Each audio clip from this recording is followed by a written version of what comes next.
Hello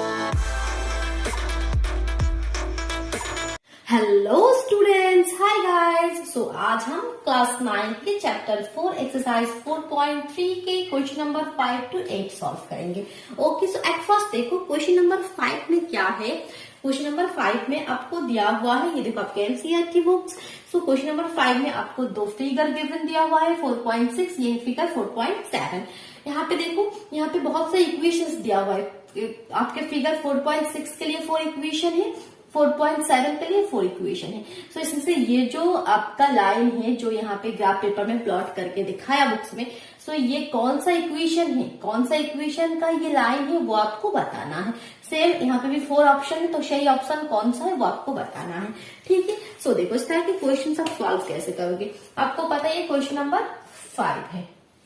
सो आपको पता है कि क्या है कि जो भी इक्वेशन होगा तो पहले ये लाइन देखो, ये लाइन यहाँ पे जो जो पॉइंट यहाँ पे दिखाया देखो क्या है। एक पॉइंट -1,1, एक पॉइंट ये 0,0 और एक आपका है 1,-1। ये तो आपको पता ही है 0,0। ये देखो x की तरफ 1, y की तरफ नीचे -1, दैट मीन्स 1,-1। x की तरफ 1, y की तरफ -1। ये x की तरफ माइनस में गया, फिर y की तरफ प्लस में, इसलिए -1,1। फर्स्ट वाला x के लिए, सेकंड वाला y के लिए। सो जो भी इक्वेशन, जो यहाँ पे जितने भी इक्वेशन है, जो भी इक्वेशन पे ये लाइन है, तो वो ये जो पॉइंट है वो इस इक्वेशन में अगर हम पुट करेंगे तो वो सेटिस्फाई करेगा, तभी तो वो उसका लाइन होगा। दैट मीन्स यहाँ पे ये जो पॉइंट है ये अगर यहाँ पे पुट कर देंगे तो वो सेटिस्फाई करेगा। तो उसी तरह हम चेक करेंगे। पहले देखो y = x, तो पुट करो y की जगह पहले फर्स्ट y की जगह -1, x की जगह 1, तो -1 = 1 होगा, सेटिस्फाई हो रहा है? नहीं, -1 = 1 तो कभी नहीं होता है। सो ये वाला तो लाइन नहीं होगा। नेक्स्ट चेक करो x + y = 0। देखो x की जगह, x का वैल्यू पहले इसके लिए हम चेक करते हैं, -1,1 इस पॉइंट में, x का वैल्यू -1, y का वैल्यू 1 = 0। हाँ, सेटिस्फाई कर रहा है। तो एक पॉइंट के लिए सेटिस्फाई करने से होगा नहीं, आपको जितने भी पॉइंट्स है सब पॉइंट्स के लिए आपको चेक करना होगा। नेक्स्ट पॉइंट चेक करो, 0, 0, 0, 0 सेटिस्फाई कर रहे। देखो x का वैल्यू 0 पुट करो, क्योंकि हमारा ये क्या है, इक्वेशन क्या है, x y = 0, 0 + 0। यस, ये भी सेटिस्फाई हो गया। अब नेक्स्ट क्या है, 1, -1, ये वाला पॉइंट है। ठीक है, तो x की जगह 1, y की जगह -1। x की जगह पहले इक्वेशन लिख लेती हूँ, x + y = 0, x की जगह 1, y की जगह -1। यस, ये भी 0, सो ये भी सेटिस्फाई कर गया। सो दैट मीन्स ये वाला आपका आंसर होगा। ये जो इक्वेशन है इसका ये लाइन है। ठीक है, बाकी आप चेक कर सकते हो, चेक कर लो। x की जगह अगर y की जगह आप 1 पुट करो, x की जगह -1, सो 1 = -2 नहीं होगा। ठीक है, सो इस तरह से ये आपका फाइनल आंसर हो गया। नेक्स्ट ये भी उसी तरह से चेक करो, तो आपके पास पॉइंट क्या क्या है। आपके पास पॉइंट है -1,3, आपके पास पॉइंट है 0,2, आपके पास पॉइंट है 2,0। अब आपको चेक करना है, फर्स्ट में पुट करो। फर्स्ट क्या है इक्वेशन, y = x + 2, सो y की जगह 3 और x की जगह -1 + 2, दैट मीन्स 1, तो 3 = 1 नहीं, कभी नहीं। ठीक है, सो ये भी ये नहीं होगा। नेक्स्ट चेक करो। नेक्स्ट आपके पास है y = x - 2, पुट करो, -1,3, y की जगह 3 और x की जगह -1 - 2, सो 3 = -3 नहीं, ये भी पॉसिबल नहीं है। ठीक है, कोई बात नहीं। नेक्स्ट वाला चेक करते हैं, y = -x + 2, पुट करो। y का वैल्यू 3 हमने पुट कर दिया, x का वैल्यू -1, एक माइनस ऑलरेडी है और एक -1, दैट मीन्स +1 हो गया। यस, तो ये तो एक पॉइंट के लिए सेटिस्फाई हो गया। अब और एक पॉइंट के लिए हमें चेक करना है। एक पॉइंट से हम फाइनल डिसीजन नहीं ले सकते हैं, क्योंकि इस पॉइंट में हम इधर भी लाइन खींच सकते हैं। ठीक है, तो यही वाला एक्चुअल लाइन है क्या, वो देखने के लिए आपको और एक पॉइंट चेक करना होगा। 0,2 चेक करते हैं, तो y का वैल्यू 2 और x का वैल्यू 0, तो -0 + 2। यस, सो 2 = 2 सही है, 2 पॉइंट के लिए सही है। दैट मीन्स ये थर्ड पॉइंट के लिए भी सेटिस्फाई करेगा। सो ये वाला आपका हो गया करेक्ट आंसर। ओके, अब देखो नेक्स्ट क्वेश्चन क्या है। देखो नेक्स्ट क्वेश्चन रीड करो। If the work done by a body on application of a constant force is directly proportional to the distance traveled by the body, express this in the form of an equation in two variables and draw a graph of the same by taking the constant force as 5 unit. Also read from the graph of the work done when the distance traveled by the body is 2 unit 0 unit. Okay, लंबा question है, पढ़ के कुछ भी समझ में नहीं आएगा, ठीक है। सो देखो मैं आपको समझा रही हूँ अच्छे से। तो क्वेश्चन में गिवन क्या है, if the work done by a body, पहले तो मैं ये इरेज कर दूं। देखो क्वेश्चन में गिवन है कि if the work done by a body on application of a constant force is directly proportional to the distance traveled by the body। यहाँ पे तीन चीज कह रहे हैं। एक तो आपका है ये क्वेश्चन नंबर 6, एक आपका वर्क डन, ठीक, वर्क डन इसके बारे में बात हो रहा है। एक आपका जो कांस्टेंट फोर्स, आपका कांस्टेंट फोर्स के बारे में बात हो रहा है, और एक क्या है आपका डिस्टेंस, जितना डिस्टेंस ट्रेवल किया, डिस्टेंस के बारे में बात हो रहा है। मतलब कह रहे कि एक तुम फोर्स लगाओगे तो तुम थोड़ा सा डिस्टेंस ट्रैवल करोगे, तो वही वाला क्यों। तो यहाँ पे वर्क डन, कांस्टेंट फोर्स और डिस्टेंस के बारे में बात हो रहा है। सो आपको क्या कह रहा है कि तो आपको यहाँ पे एक रिलेशन दे दिया है कि if the work done by a body, so work done को अगर हम एक्स मान लेते हैं, work done by a body on application of a constant force is directly proportional to the distance. Distance को अगर हम y मान लेते हैं तो कह रहे हैं कि ये जो वर्क डन और ये डिस्टेंस ये डायरेक्टली प्रोपोर्शनल है। दैट मीन्स हम लिख सकते हैं कि ये जो आपका y ये डायरेक्टली प्रोपोर्शनल है, ये आपको दे दिया। वर्क डन और डिस्टेंस डायरेक्टली प्रोपोर्शनल, मतलब वर्क डन जितना ज्यादा होगा डिस्टेंस भी उतना ज्यादा होगा, डायरेक्टली प्रोपोर्शनल, ठीक है। अब फिर क्या कह रहे हैं, देखो express this in the form of an equation, इसको एक इक्वेशन के फॉर्म में लिखो इन टू वेरिएबल्स इक्वेशन के फॉर्म में। Draw the graph of the same by taking the constant force as 5 unit. ये जो कंस्टेंट फोर्स है इसको कह रहे हैं इसको 5 यूनिट मान के इसका तुम टू वेरिएबल्स का एक इक्वेशन फॉर्म करो, ठीक है। तो y यहाँ पे प्रोपोर्शनल टू x तो हो गया। अब ये प्रोपोर्शनल हटाने के लिए हमें कांस्टेंट चाहिए, ठीक है, ये तो हमें पता है। तो क्या हो जाएगा, ये प्रोपोर्शनल साइन हट के इक्वल हो जाएगा और यहाँ पे कांस्टेंट टर्म हो जाएगा कि y is equal to 5x। जब हम प्रोपोर्शनल साइन हटाते हैं तब हम यहाँ पे कोई भी कांस्टेंट नंबर यहाँ पे हमें मल्टीप्लाई करना पड़ता है, तो वो कांस्टेंट टर्म बुक्स में गिवन है 5। So y is equal to 5x, ये इक्वेशन हो गया और कुछ नहीं था क्वेश्चन में। अब यहाँ आपके ये जो इक्वेशन है इसको आपको ग्राफ पेपर में प्लॉट करना है। तो किसी भी इक्वेशन को अगर आप ग्राफ पेपर में प्लॉट करना चाहते हो उसके लिए आपको मिनिमम 2 पॉइंट चाहिए। मिनिमम 2 पॉइंट्स मैंने आपको बताया, यहाँ पे 3 पॉइंट्स है जो प्रीवियस क्वेश्चन में था। मिनिमम 2 पॉइंट्स चाहिए क्योंकि एक पॉइंट से मान लो यहाँ पे एक पॉइंट, यहाँ पे हम इधर भी लाइन खींच सकते, इधर भी लाइन खींच सकते, इधर भी लाइन खींच सकते हैं। सो वो फिक्स लाइन नहीं होगा, 2 पॉइंट से हम फिक्स लाइन खींच सकते हैं। सो तो ये जो इक्वेशन है इसमें से पहले आप 2 पॉइंट्स आप यहाँ से फाइंड आउट कर लो, उसके बाद फिर उसको हम ग्राफ पेपर में प्लॉट करेंगे। तो हमें चाहिए 2 वैल्यू। हम एक टेबल बना लेते हैं, ठीक है, ये x का मान लो, ये y का, ठीक है। तो यहाँ पे कुछ भी वैल्यू पुट कर, x की जगह अगर 1 पुट करो, x की जगह 1 पुट करोगे तो y का वैल्यू क्या होगा, y is equal to 5 into 1, that means 5, y का वैल्यू 5। अब कुछ भी पुट करके बस 2 यहाँ पे पॉइंट सेट बना लो। यहाँ पे एक क्या हो गया 1,5, ठीक है, ये का आपका कोऑर्डिनेट हो गया, एक पॉइंट मिल गया आपको 1,5, x का वैल्यू 1, y का वैल्यू 5। x की जगह 2 पुट कर दो, सो y का वैल्यू क्या हो जाएगा 5 टू 10, 2,10, ठीक है, हो गया। तो एक 1,5, एक 2,10। इसको आपको क्या करना है, ग्राफ पेपर में प्लॉट करना है। प्लॉट करते हैं, देखो। सो ये आपको ग्राफ पेपर में करोगे तो अच्छा होगा। मैं यहाँ पे व्हाइट बोर्ड पे कर रही हूँ। सो यहाँ पे 0 है, ठीक है, 1 2 3 4 5 6, यहाँ पे -1 -2 -3 -4 -5, यहाँ पे +1 +2 +3 4 5। यहाँ पे हम पहले मैंने ये बना लिया कोऑर्डिनेट सिस्टम। यहाँ पे हमारा x है, यह हमारा y है, यह हमारा 0 0 ये पॉइंट है। अब देखो आपको क्या करना है, ड्रॉ करना है। सो देखो यहाँ पे पहला क्या पॉइंट है 1,5, तो ये x की तरफ 1, y की तरफ 5, 1 2 3 4 5, ये वाला पॉइंट है। ये वाला पॉइंट क्या है 1,5, और एक क्या है 2,10, 2 x की तरफ 2 1 2। ओके, ये तो बहुत ऊपर चला जाएगा, तो यहाँ पे जगह नहीं है। मैं ये कोई माइनस में वैल्यू ले लेती हूँ, ठीक है। x की जगह मैं यहाँ पे, ये तो 5x है, मैं ये वैल्यू चेंज करके -2 कर देती हूँ, ठीक है, -2। तो -2 करने से क्या होगा, यहाँ पे -2 करने से ये -10 हो जाएगा, ठीक है। तो क्या होगा, मेरे यहाँ पे प्लॉट करने में परेशानी नहीं होगी, इसलिए मैं ये कर रही हूँ। आप 2 10 से ही करो, आपका ऊपर जाएगा और पॉइंट यहाँ पे 2 ये ऊपर आएगा, यहाँ पे से लाइन खींचोगे, ठीक है। सो -2 10, तो x के तरफ -2 1 2, ये तो -1 है तो -2। अब नीचे 10 1 2 3 4 5 6 7 8 9 10 इस जगह पे कहीं पे होगा। फिर आपको क्या करना है, स्केल के हेल्प से ये वाला पूरा यहाँ से लेकर ये लाइन आपको ड्रॉ करना है और कुछ नहीं, ठीक है। मैं यहाँ पे ऐसे, मैं यहाँ पे रफली कर रही हूँ, आपको करना है पूरा स्केल से ये लाइन आपको ड्रॉ करना है। आपको प्रोसेस समझ में आया, बस ये बताओ मुझे, ठीक है।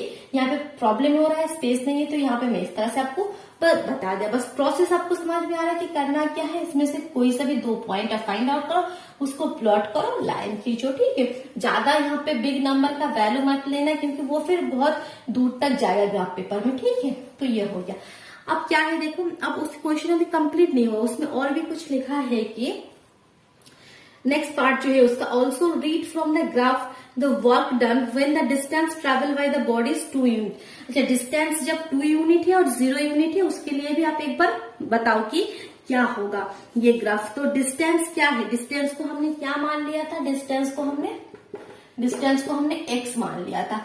हमने पहले ही तो लेट कर लिया था कि डिस्टेंस x, तो कह रहे कि डिस्टेंस जब 2 यूनिट है तब एक बार चेक करो, डिस्टेंस अब 0 यूनिट है तब एक बार चेक करो, ठीक है। तो हम चेक करते हैं डिस्टेंस 2 के लिए, दैट मीन्स x का वैल्यू एक बार, x का वैल्यू जब 2 है तब y का वैल्यू क्या होगा, अभी तो हमने ये फाइंड आउट कर लिया था, y का वैल्यू 10 होगा। और जब x का वैल्यू 0 होगा तब y का वैल्यू क्या होगा, तब y का वैल्यू भी 5 into 0 0 होगा, ठीक है। ये क्वेश्चन हो गया। अब नेक्स्ट देखो क्वेश्चन नंबर 7 क्या है। क्वेश्चन नंबर 7 रीड करो।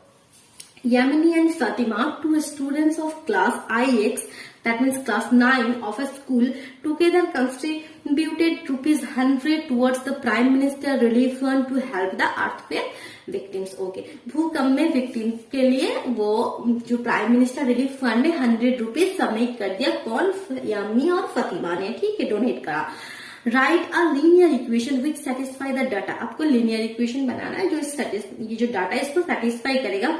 You may take their contribution as ₹X and Y। Okay, तो यहाँ पे आपको क्या करना है, क्वेश्चन में आपको बताया है कि फतिमा और क्या नेम है, यामिनी, दोनों ने प्राइम मिनिस्टर रिलीफ फंड में ₹100 डोनेट कर दिया अर्थक्वेक से जो विक्टिम्स है उनके हेल्प के लिए। सो यहाँ पे हम जो तुम्हारा कंट्रीब्यूशन है यामिनी की, उसको हम x मान लेते हैं। यहाँ पे एक हिंट्स भी दिया हुआ है ब्रैकेट में। तो क्वेश्चन नंबर 7 जो कंट्रीब्यूशन, ठीक है, जो कंट्रीब्यूशन है तो वो यामिनी की, पहले यामिनी की मान लेते हैं, ठीक है। यामिनी का कंट्रीब्यूशन को हम x मान लेते हैं और हमारा कौन है, फतिमा का कंट्रीब्यूशन को हम y मान लेते हैं। सो बाय द गिवन कंडीशन क्या हो जाएगा, टोटल कंट्रीब्यूशन यहाँ पे क्या है, x plus y is equal to 100। यही तो गिवन है, यही तो कंडीशन आपको दिया हुआ, x plus y is equal to given. बस आपको यहाँ से अब क्या करना है, हो गया सिंपल, और तो कुछ है नहीं। आपको 2 पॉइंट्स चाहिए इसको ग्राफ पेपर में प्लॉट करने के लिए, 2 पॉइंट आप निकाल। देखो यहाँ पे देखो 100 है, तो यहाँ पे सोच समझ के थोड़ा पॉइंट चूज करना। अगर यहाँ पे आप किसी में जगह, सो x इज इक्वल टू क्या हो जाएगा, 100 माइनस y की जगह अगर 1 पुट कर दोगे तो ये हो जाएगा 99। तो कितना लंबा जाएगा आपको समझ में आ रहा है, तो 1 पुट मत करो यहाँ पे, ठीक है। सो पहले तो 50 पुट कर दो, y की जगह अगर 50 पुट करोगे तो ये हो जाएगा 100 माइनस 50। और आपका y की जगह फिर इससे कम तो हमारा नहीं होगा, 40 पुट कर दो, 40 पुट करने से ये 60। सो अब आप ग्राफ पेपर में जब करोगे ये क्वेश्चन को, तब किस तरह से आप इसको प्लॉट करोगे, देखो मैं आपको बोल रही हूँ। सो वो जो आपका, ये देखो यहाँ पे जो डिफरेंस आप 1 2 का मत लेना, आप 10 10 करके लेना तो इजी हो जाएगा। ये 10, ये 20, 30, 40, 50, यहाँ पे -10, -20, -30, -40, -50, यहाँ पे भी 10, 20, 30, 40, और नीचे -10, -20, -30 इस तरह से होगा।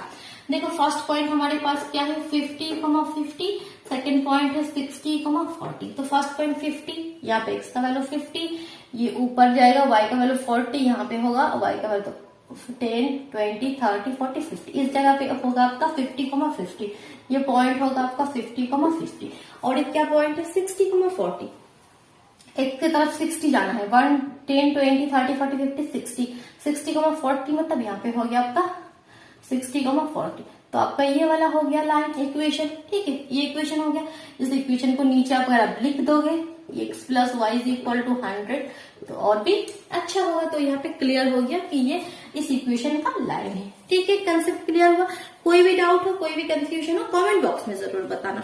देखो और लास्ट क्वेश्चन देखो, लास्ट क्वेश्चन रीड करो। In countries like USA Canada ये जो कंट्रीज है यहाँ पे temperature is measured in Fahrenheit, वहां पे फारेनहाइट स्केल से टेम्परेचर मेजर होता है, ठीक है। Where in countries like India, India में हमारे इंडिया में क्या होता है, it is measured in Celsius. तो ये जो टेम्परेचर वो सेल्सियस में मेजर किया जाता है। Here is a linear equation that convert Fahrenheit to Celsius. Fahrenheit और सेल्सियस को कन्वर्ट करने के लिए देखो एक आपके पास क्या दिया हुआ है, एक रिलेशन दिया हुआ है। सो वो रिलेशन क्या है देखो, यहाँ पे मैं इरेज कर दो। सो देखो आपको दिया हुआ है कि ये क्वेश्चन नंबर 8 है, आपके पास गिवन है, ये क्या है, F is equal to 9/5 C plus 30। तो किसी भी टेम्परेचर को फारेनहाइट से सेल्सियस में कन्वर्ट कर सकते हो या सेल्सियस से फारेनहाइट में कन्वर्ट कर सकते हो, जिसके लिए ये रिलेशन दिया हुआ है। क्वेश्चन आपको अब नीचे पूछ रहा है कि draw the graph of linear equation above using Celsius for x axis and Fahrenheit for y axis. Okay, तो सेल्सियस को एक्स एक्सिस में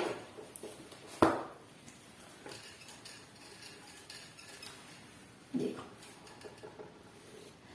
तो यहाँ पे क्वेश्चन में यहाँ पे गिवन है कि सेल्सियस को एक्स एक्सिस में और फारेनहाइट को वाई एक्सिस में मेजर करके एक ग्राफ पेपर में इसको प्लॉट करो। तो ये तो एक इक्वेशन ही है ना, सेल्सियस को एक्स एक्सिस, फारेनहाइट को वाई एक्सिस। दैट मीन्स इसको हम इस तरह से लिख सकते हैं, इसको हम इस तरह से लिख सकते हैं, ये y और ये x। अब ये तो हमारे पास इक्वेशन है, अब इसमें से हम इसको हम ग्राफ पेपर में प्लॉट कर सकते हैं। बस इसको क्या करना है, तो पॉइंट यहाँ से फाइंड आउट करना है, ठीक है। तो पॉइंट निकालना है, इसको हमें प्लॉट करना है। तो क्या पॉइंट, अब कुछ भी इसको थोड़ा सिंप्लीफाई कर लो। नीचे डिनोमिनेटर 5 है, 5 को आपको हटाने के लिए पूरे इक्वेशन को 5 से मल्टीप्लाई कर दो। तो क्या हो जाएगा, ये 5y इज इक्वल टू 5 से जब ये मल्टीप्लाई करोगे 5 कैंसिल होके ओनली 9x होगा, और ये 5 से 5 2 10, 1 5 से 15, 16। 5y is equal to 9x plus 16। So यहाँ से आपको क्या करना है, यहाँ से आपको x और y का दो वैल्यू फाइंड आउट करना है, फिर उसको आपको क्या करना है, ग्राफ पेपर में प्लॉट करना है। सो दो वैल्यू क्या हो सकता है, देखो अब यहाँ पे हम चेक करते हैं। सो देखो हमारे पास आर के पॉइंट x की जगह अगर 0 पुट करोगे y का वैल्यू 32, x की जगह अगर 5 पुट करोगे y का वैल्यू 41। अब इसको आपको प्लॉट करना है ग्राफ पेपर में। तो पॉइंट हमारे पास क्या है, 0,32, 5,41। ग्राफ पेपर में प्लॉट करोगे 0, दैट मीन्स यहीं पे है 32, x का वैल्यू 0, y का वैल्यू 32, 30 तो यहाँ पे होगा 32। तो ये हो गया आपका 0,32, ठीक है। ग्राफ पेपर में तो आपको साफ साफ दिखाई देगा 1 2 जो यहाँ पे तुम्हारा 1 2 करके यहाँ पे मैं रफली कर रही हूँ, इसलिए मैं यहाँ पे मान ले रही हूँ कि यहाँ पे 2 होगा, 32 होगा। तो वहां पे ग्राफ पेपर में तो आपको साफ साफ दिखाई देगा कि कौन सा 1 है कौन सा 2 है। अब 5,41, x का वैल्यू 5, तो यहाँ पे आपको जाना है, मान लो ये 10 है तो इसका आधा ही होगा 5,41, y का वैल्यू 41, दैट मीन्स यहाँ पे आपका होगा ये 40, इस जगह पे कहीं पे होगा। तो ये वाला लाइन आपका हो जाएगा, जो रिक्वायर्ड लाइन ये हो जाएगा, ठीक है।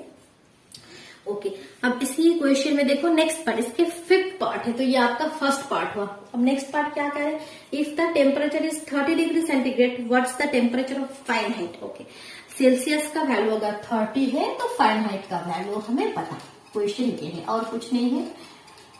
इसके सेकेंड पार्ट में ये कह रहा है कि अगर Celsius is equal to 30 degree है, C is equal to 30 degree Celsius है, ठीक है। तो इस तरह से इसको कि 30 डिग्री सेल्सियस है तो फारेनहाइट क्या है वो बताओ। तो सी की जगह 30 पुट कर दो, और तो कुछ नहीं है। तो F is equal to 9/5 into 30 plus 32, 6, 54 plus 32, तो क्या हो जाएगा 86 हो गया, 86 डिग्री फ़ारेनहाइट। तो हमारा आंसर क्या आ गया 86 डिग्री फ़ारेनहाइट। नेक्स्ट थर्ड वाला क्या कह रहे, तो थर्ड वाला इसी तरह से कुछ क्वेश्चन है। If the temperature is 95 degree Fahrenheit, अब आपको फ़ारेनहाइट बता दिया कि 95 डिग्री फ़ारेनहाइट। अब आपको सेल्सियस बताना है कि what is the temperature of Celsius. तो सिमिलरली फ़ारेनहाइट की जगह पुट कर दो, फ़ारेनहाइट की जगह 95 पुट कर दो, तो आपका सेल्सियस का वैल्यू आएगा। ठीक है, सो अब आपको क्या करना है, आपको सेल्सियस चाहिए। सो पहले तो 9/5c एक तरफ रखो, बाकी 95 माइनस 32 कर दो। ठीक है, सो यहाँ पे क्या हो जाएगा 3 और यहाँ पे 663 हो गया। तो c का वैल्यू क्या हो जाएगा 63 इंटू 9/5, जब राइट हैंड साइड में जाएगा उल्टा हो जाएगा 5/9, 9 से 7 35। सो 35 डिग्री सेंटीग्रेड, ये हो गया आपका सेल्सियस का वैल्यू 35 डिग्री सेल्सियस। ठीक है, तो ये आपका हो गया। नेक्स्ट क्वेश्चन, और एक क्वेश्चन है देखो, वो है fourth question. If the temperature is 0 degree centigrade, what is the temperature in Fahrenheit, and if the temperature is 0 degree Fahrenheit, तो what is the temperature in Celsius. अब 0 पुट करके आपको चेक करना है। ठीक है, जो फोर्थ वाला क्वेश्चन है वो आपसे ये कह रहा है कि एक बार फ़ारेनहाइट 0 डिग्री फ़ारेनहाइट पुट करके बोलो सेल्सियस क्या क्या है, पुट करो। तो 0 is equal to 9/5c plus 32।